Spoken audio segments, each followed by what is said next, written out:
Good morning. As per the lecture series, the paper of BM 553, which is financial reporting, I will discuss today on the topic of financial accounts of the companies. This financial accounts, which is prepared by the company as per the Companies Act 2013, that will be discussed today. As we know that the company is preparing its final accounts as per the Companies Act 2013.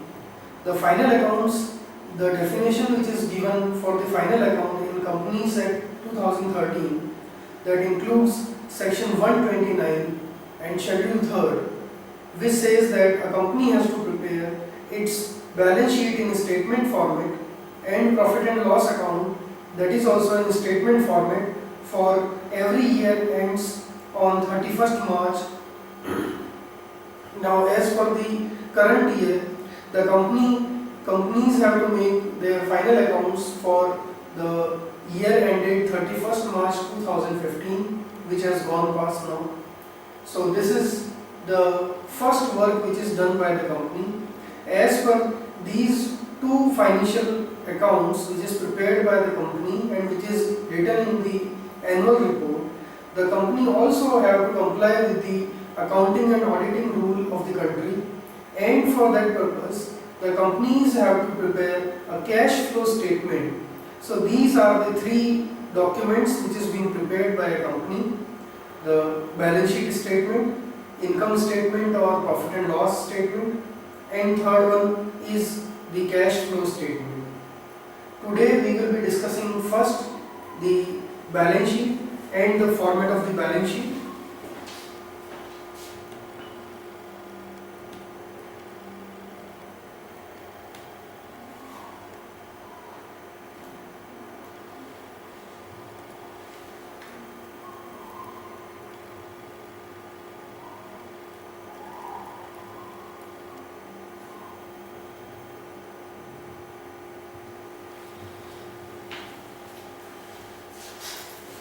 This is the format of the balance sheet, which is in the statement format as per the Companies Act 2013.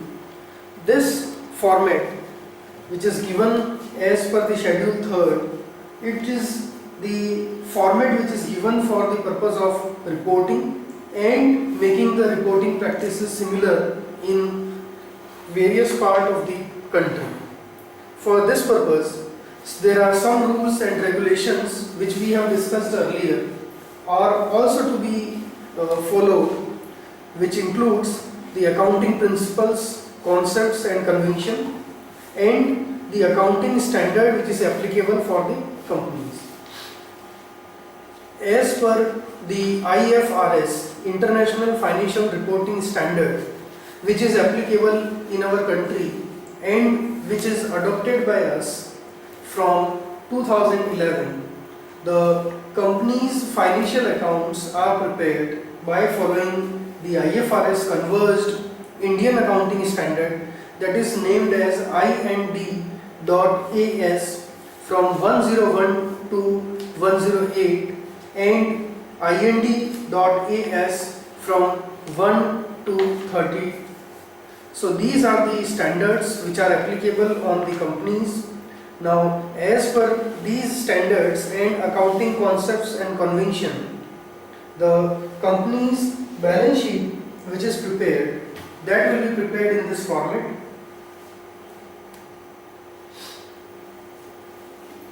The balance sheet will be prepared in statement format, which has two major points. Number one is equity and liabilities, and number two thereafter is assets. For the purpose of reporting, the format suggests that the company has to prepare the balance sheet with the detailed information about these points which is being included here. Those detailed points are known as notes number. So when a company will prepare the final accounts, the detail like share capital, reserve and surplus, and money received against call warrant and the other points are written in a particular notes of accounts.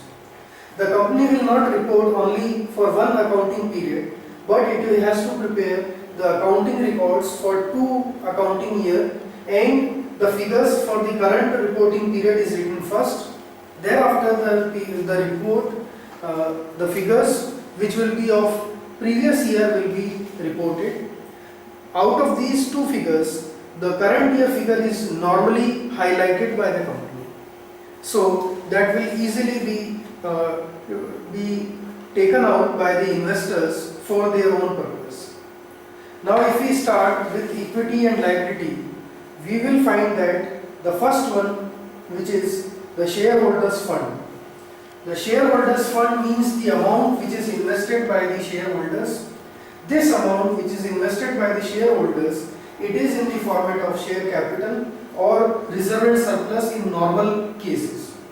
But sometime when the money is received by the company against the share warrant, then it is also to be shown. The detail of this share capital part is written as per the notes of accounts number 2. So here we can write notes of accounts number 2, which will be marked here. For reserve and surplus, notes of accounts number 3 is being prepared, and for the money received against share warrant, if it is there, then notes of accounts number 4 will be prepared for this, and this will be the first part which will show us the current year balances. The next portion in this sequence is share application money pending for the allotment. Suppose the company will receive some amount as a application money which is kept by the company and the allotment has not been made. In that case, that money is written separately. If it is so, then it will be given notes of accounts number 4. So fourth notes of accounts will be share application money pending for the allotment. Fifth is the non-current liabilities. The non-current liabilities includes the long-term borrowings. So it is given as number 5, notes of accounts. The long-term borrowing includes the loan or the advances which is taken by the company for a long period, which may be more than 1 year. Deferred tax liability is the tax liability of the company which is due to difference in the company's book profit and tax on book profit and tax on actual profit. The other long-term liabilities which are not covered in long-term borrowings, that will be written here. Then the long-term provision which is made by the company will be included here. Normally the company will write all the borrowings which is secured in this part and unsecured which is in C part. So here for this purpose 5, 6, 7 and 8 are the notes of accounts number which is prepared for long-term borrowings, for deferred tax liability, other long-term liability and long-term provisions. The next part is the part number 4. There are 4 parts, so this is the last one which is related with the current liabilities. The current liabilities of the company is divided again into 4 parts. Short-term borrowing. If the company has taken a loan for short-term, maybe from the bank as a working capital finance, or short-term finance from the financial institutions, or the export credit, it is called as short-term borrowing, and the detail is shown in point number 9. Normally the company will buy the raw material and other products on the basis of the credit. So from the party from whom or the companies from whom company has purchased the goods or other things on credit, they are included as trade payable or sundry creditors in the statement as notes number 9.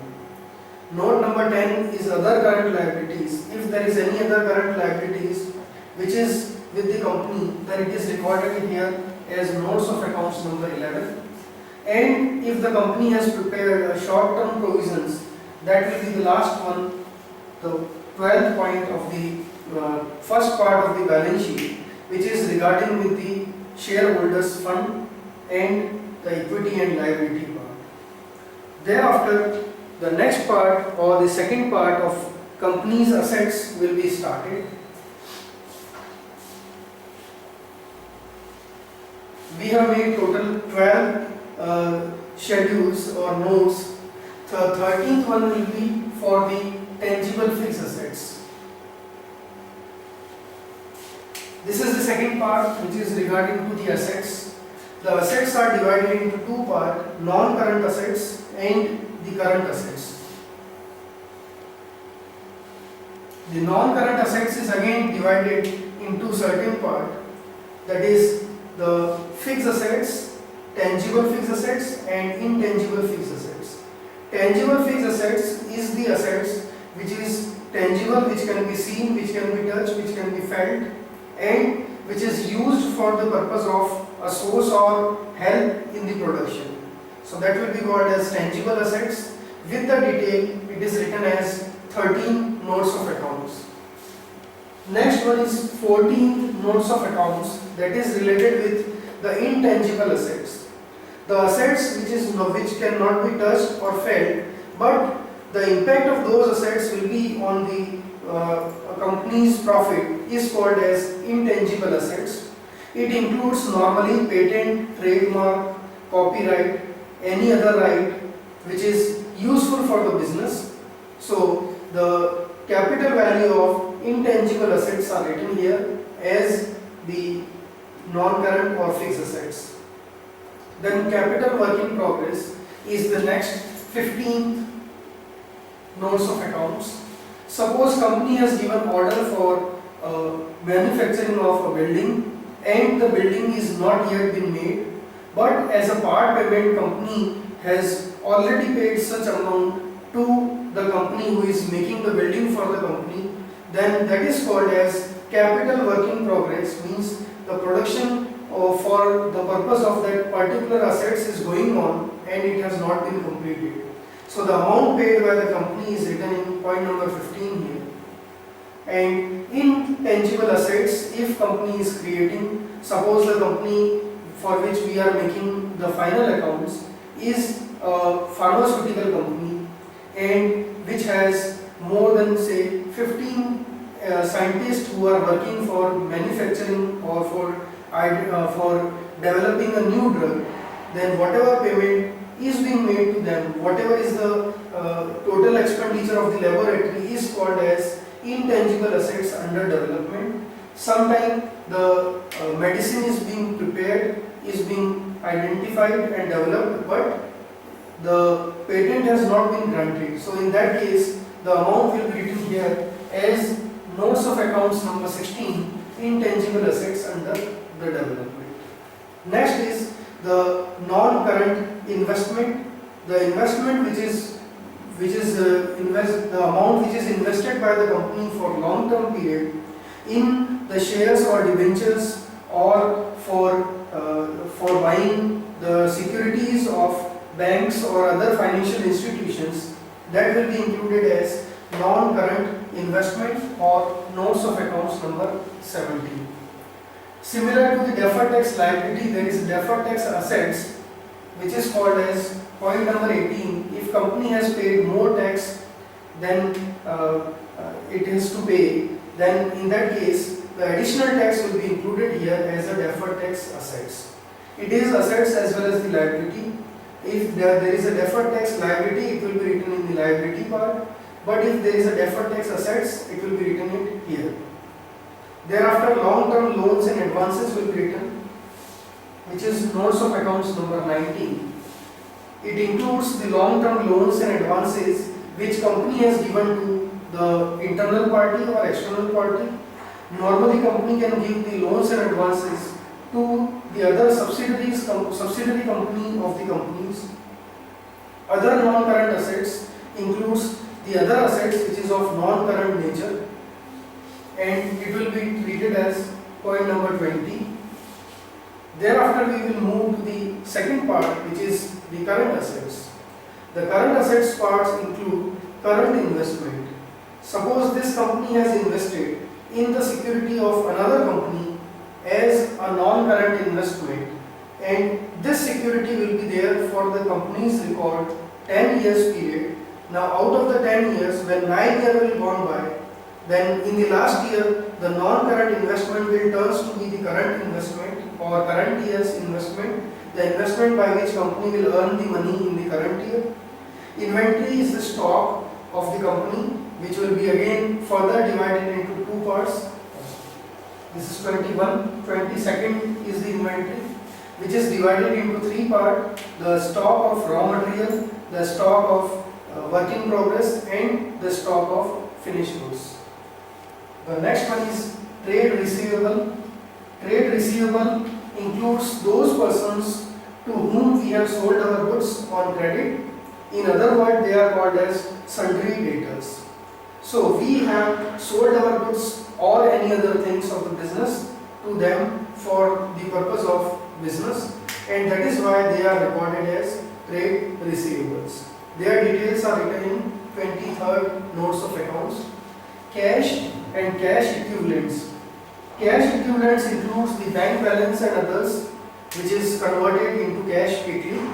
It is given 24 notes number, so at the detail of cash, bank and other equivalents will be shown in 24 number notes of accounts.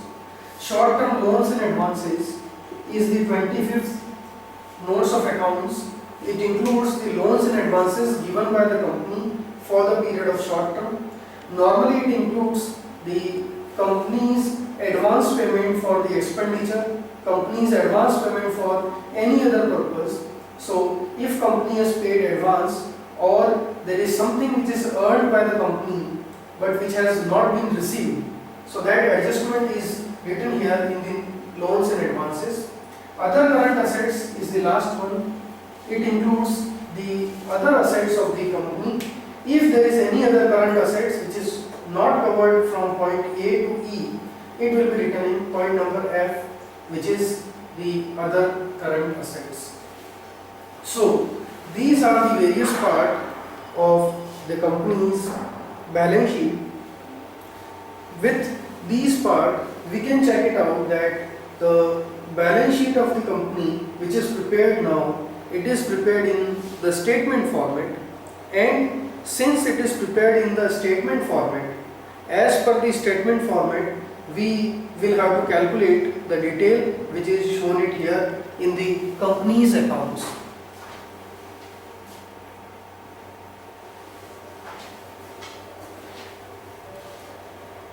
Thereafter we will check out the statement of profit and loss, which is also prepared by the company as per the Companies Act 2013.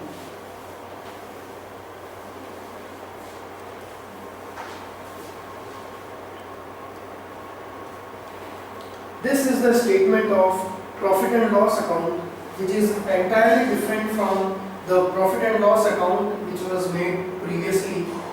Now this statement will also be prepared in the statement format, and it also has the 4 columns: particular, the notes of accounts number, figures for the current reporting period, figures for the previous reporting period, and the current reporting period figures are highlighted normally by the company.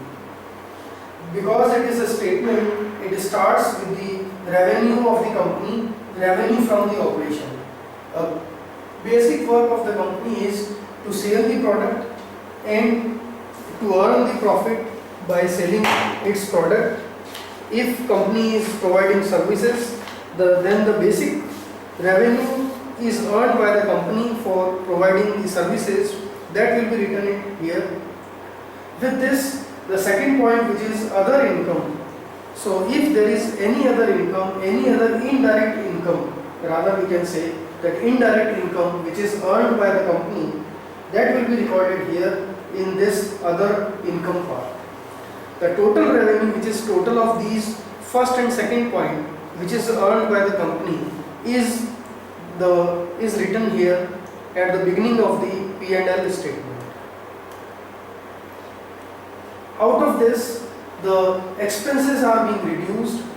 These expenses includes the cost of material consumed by the company, since the company will make the production on the basis of the raw material which company will purchase.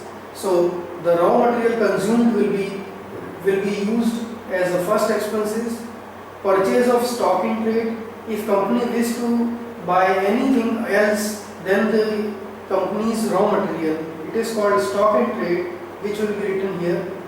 Change in the inventory and finished goods, work in progress and stock in trade is the next point. So if there is a change, in the value of opening and closing stock of finished goods, that will also be written here as an expenditure. It will be either the positive side or the negative side. So if there is a negative side, it is written in bracket in negative value. The employee benefit expenses and finance cost. The amount which is paid to the employee for their own benefit will be called as employee benefit expenses. These expenses for the employee benefit or these expenditures which are taken by the company, which are paid to the employees, will be included here, whether it is paid on the name of salary or any other name, it will be included with the finance cost. Finance cost means the amount which has been paid by the company for the purpose of contributing towards the loan given by the other parties to the company. So if the company has taken loan, on the loan interest is being paid, that interest is written as finance cost. Thereafter, the depreciation and amortization expenses. The amount which is reduced from the value of the company's assets, that is due to wear and tear, due to use and due to passes of time, and that is in the value of the company's assets, fixed assets, is written it here as a depreciation. If the company is having intangible assets which is being reduced, then the amount will be called as amortization. The reduction is called as amortization of the company's intangible assets. So that will also be written here. If there is any other expenditure, that other expenditure will be reduced, will be written here. The total expenditure will be calculated. The total expenditure in point number is the total of point number 4. These all are the expenditure. So when we have to calculate profit before exceptional and extraordinary item, we have to reduce point number 3, which was the total income, out of which the expenditure. So we will get the profit before exceptional item and tax. Out of which, if there is an there is some items which is exceptional, which has no relation with the company, then their adjustment will be passed and we get profit before extraordinary item and tax. Out of which we will make the adjustment of extraordinary item, which is non-business related item. So those items will also be adjusted and we have profit before tax finally. Out of the profit before tax, we first reduce the tax expenditure. This tax includes the tax of the current year as the tax of the previous year, which is called as deferred tax. Thereafter, we have profit or loss for the period in which company has continued its operation. Thereafter, out of which we reduce the loss or profit which is from the discontinued operation, if any part or any factory or any other part of the business which is discontinued. So if there is a profit or loss from there, then it will be adjusted here. Thereafter, we deduct the tax expenses of discontinued operations. So the operations which were closed, their taxes will also be adjusted here. Thereafter, we have profit or loss from discontinued operation after tax, and we will have profit or loss for the period, which is taken from reducing the operations, discontinued operations reduced from the profit, and finally we have profit for the period, and this profit for the period is divided into two parts, that is earning per share and dividend per share. The company's earning on one equity share is called earning per share, which is written here. Basic is the earning which is out of the total shares, while diluted, it will dilute if company has made adjustment in the share capital. So if some shares were taken back, some shares were adjusted, in that case after the adjustment, whatever will be the earning that will be called diluted earning per share. So this is the profit and loss statement which is prepared by the company for the purpose of presenting the final accounts. Thereafter we have the cash flow statement which is made by the companies as per the company's accounting rules and accounting policies. This cash flow statement includes the disclosure of cash which has been flown from the business and which has received by the business. This cash flow statement is made as per the accounting standards, and there are two pro forma which is used for disclosing the cash flow.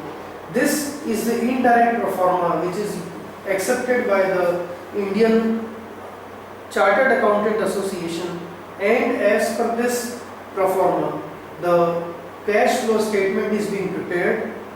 The cash flow statement is divided into three parts: cash from operating activity, cash from investing activity, and cash from financing activity. First is cash from operating activities. The cash from operating activities starts with the net profit or loss before the taxation. Thereafter the non-cash items are added. Thereafter the adjustment will be done for increase or decrease in the current assets. Then the cash is generated from the operation will be calculated, out of which we reduce the income tax. So finally we have net cash flow or net cash used in operating activities. In the second part we calculate the cash flow from investing activities. The cash flow from investing activities means the amount is invested in by the business in some of the business assets. So purchase and sale of assets will be adjusted here. Cash flow from financing activity is the third part and last part, which includes the loan which is taken by the company, repayment of loan, any other amount which is paid as dividend by the company, and the repayment will be written here. With this we have net increase or decrease in cash and cash equivalents. By adding the point number A, B and C, we will get this net increase or decrease in cash or cash equivalent. If we add the opening balance of cash equivalents in this, we will get finally the closing balance, and it should be matched with the closing balance of cash, so that the business will be showing to the various shareholders and stakeholders that here is the point where the company has invested its cash. So this is the three statement which is prepared by the company as per the accounting tradition and as per the Companies Act 2013. The detail of each notes of accounts will be taken it out in the next lecture, and we will check out one by one each of the notes of the company which is prepared by the company and the various points which is important for disclosing. Thank you.